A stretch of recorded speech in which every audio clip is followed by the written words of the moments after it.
గత కొన్ని దఫాలుగా స్థానికేతరులైనటువంటి వాళ్ళ చేతిలో పడిపోయింది. అట్లాంటి వాళ్ళలో ఒక విజయరామరాజు గారు తప్ప మిగిలిన వాళ్ళ తాలూకా పనితనం శూన్యం, ఏం లేదు. అలాగే ఆంధ్రప్రదేశ్ రాష్ట్రంలో ప్రజలందరూ కూడా మూకుమ్మడిగా అత్యధిక సీటు 150 సీట్లు ఇచ్చి వైసీపీని గెలిపించారు. అలాగే ఈ నియోజకవర్గంలో కూడా ఎక్కడి నుంచో ఢిల్లీ నుంచి వచ్చినటువంటి ఎవరికి తెలియనటువంటి ఒక వ్యక్తిని మంచి మెజారిటీతో గెలిపించారు. అవి పూర్తిగా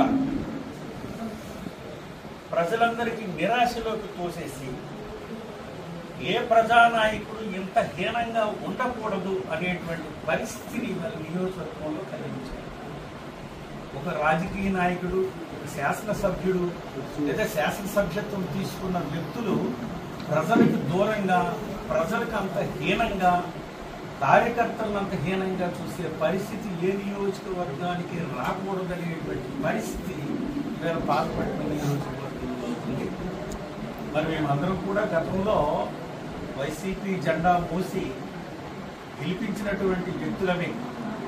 దానికి కారణం ఖచ్చితో చేశాం. ఎవరు వచ్చారో ఎవరు రాలేదనేటువంటి విషయం అనవసరం. కారణం ఏమిటంటే ఆ వేళ వరకు కూడా వైసీపీలో గెలిపించినటువంటి అభ్యర్థి తెలుగుదేశంలోకి మారిపోవడం వల్ల ఆ కసితో ప్రజలందరూ కూడా చక్కగా పనిచేసి వైసీపీని గెలిపించారు. గెలిపించినటువంటి ఆ ఉత్సాహం కొన్ని రోజులు కూడా నిలబడలేదు. కొన్ని రోజులు దాంతో చెప్పి చూసాం, ప్రజలు చెప్పి చూశారు, నాయకులు చెప్పి చూశారు, కార్యకర్తలు చాలా బాధలు పడుతూ పెద్దవాళ్ళకి చెప్పారు. పార్టీ నుంచి ఎటువంటి సమాధానము రాలేదు, పార్టీ వాళ్ళకు ఎటువంటి చర్య తీసుకోలేదు. దీని కారణంగా మేము కూడా పార్టీ పెద్దలకందరికీ తెలియజేసిన తరువాత వాళ్ళు ఎప్పుడైతే చేతులు ఎత్తేసారో, వాళ్ళ చేతిలో లేకపోయిందో, మేము ఒకటే నినాదం మీద గత 3 సంవత్సరాల నుంచి పోరాడుతున్నాం. స్థానిక అభ్యర్థికి ఇస్తే మేము చేస్తాము అనేటువంటి మా నినాదం.